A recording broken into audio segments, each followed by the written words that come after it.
Hi everybody, it's Edward Zula, spiritual medium, metaphysical teacher, student of the universe.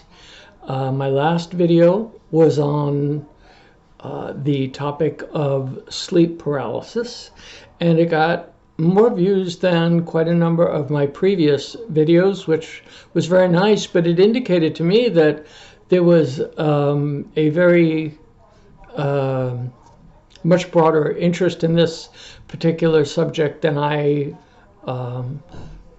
anticipated, and I think there are a lot of people that have questions about whether what they experienced was sleep paralysis or actually a visitation. And so to that end, I want to provide some validation. Generally, when there's sleep paralysis, and again, this is that state when you wake up from a REM state or the deep dreaming state, and your body is still somewhat experiencing atonia or being frozen up or put to sleep or whatever during the dreaming state, which is a very natural process. So you wake up suddenly and you experience this feeling of you can't move. Sometimes it's associated with, feelings of panic. And of course, that doesn't make sense that you'd panic about that. That's not what I want to talk about.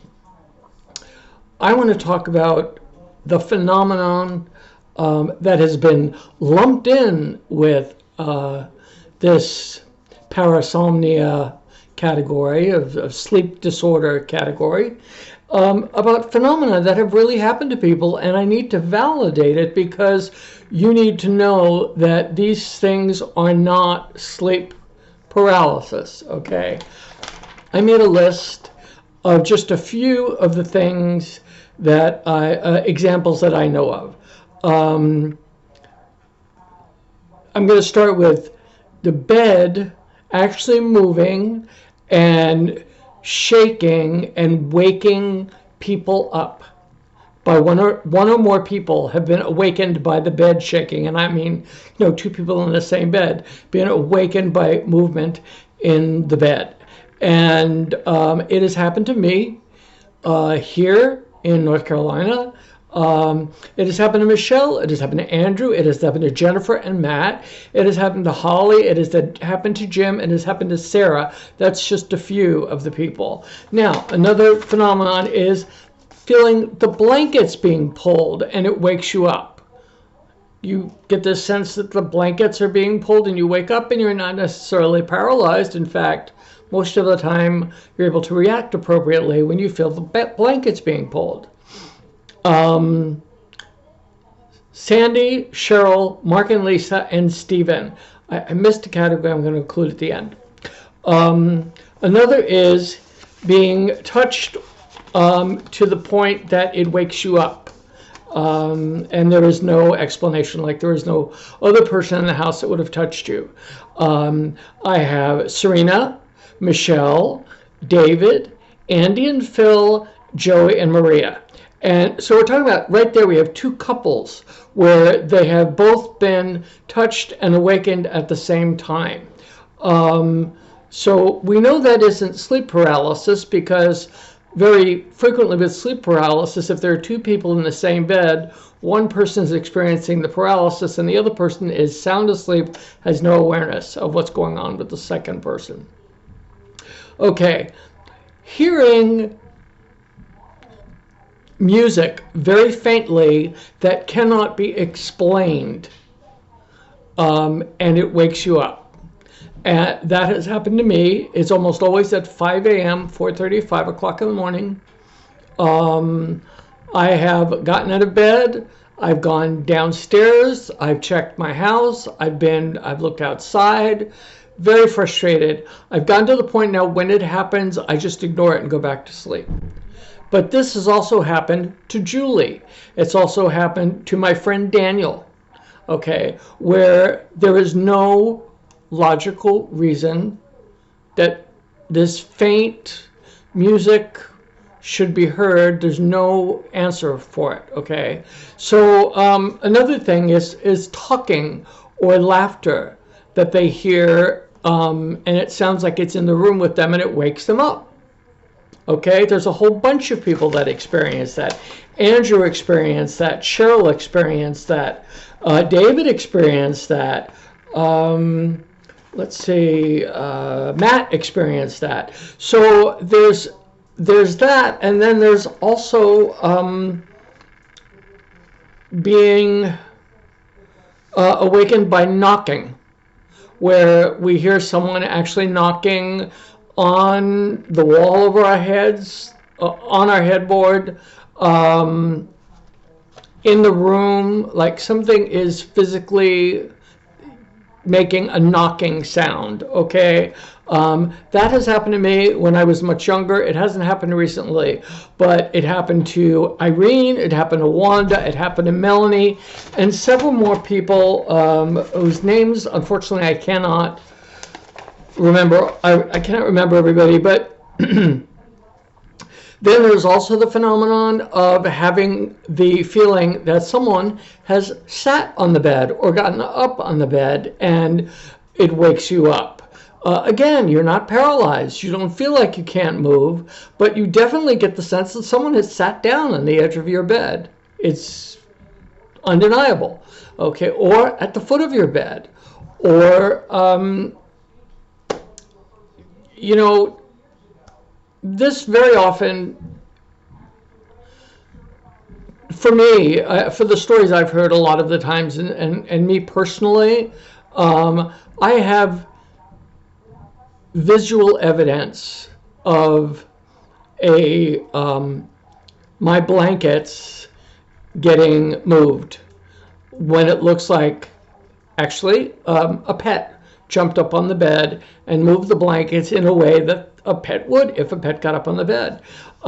There are so many videos. There's so much video evidence of people, because they're having these experiences, they put cameras in their bedrooms. And you can see on the camera the blankets being tugged until they wake up.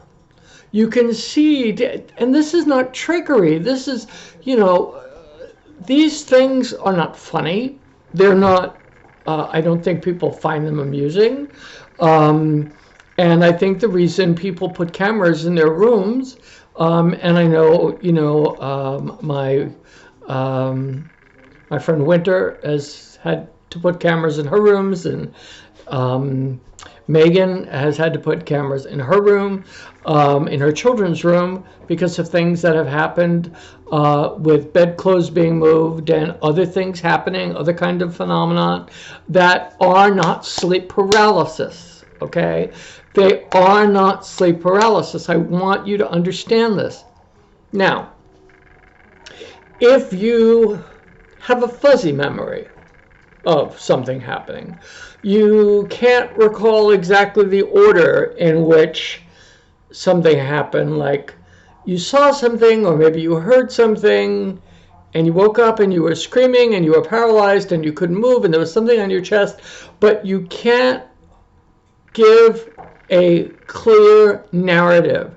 If your narrative sounds dreamlike, if your narrative sounds disconnected, if your narrative changes, by no fault of your own, it is just simply has to do with your memory, those cases are most likely sleep paralysis, when you are actually in a dream state and you are dreaming about something, maybe something frightening, maybe something disturbing, and you're dreaming about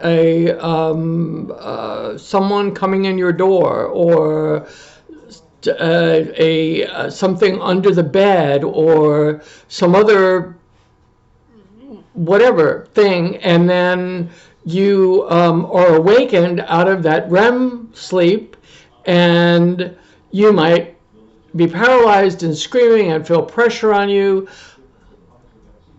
For the most part, every case I've heard like this has been what I would call sleep paralysis. Forgive me.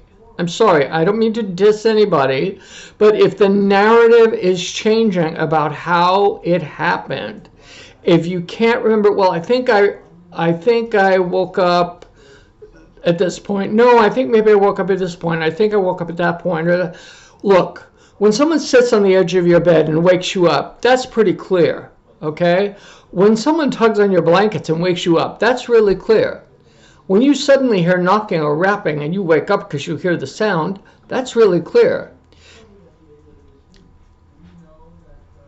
I am not discounting the possibility that there are other elements, spiritual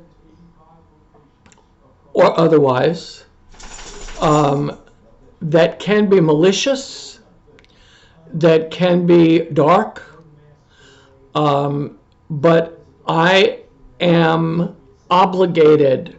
I'm obligated to myself. I'm obligated to the people that trust me.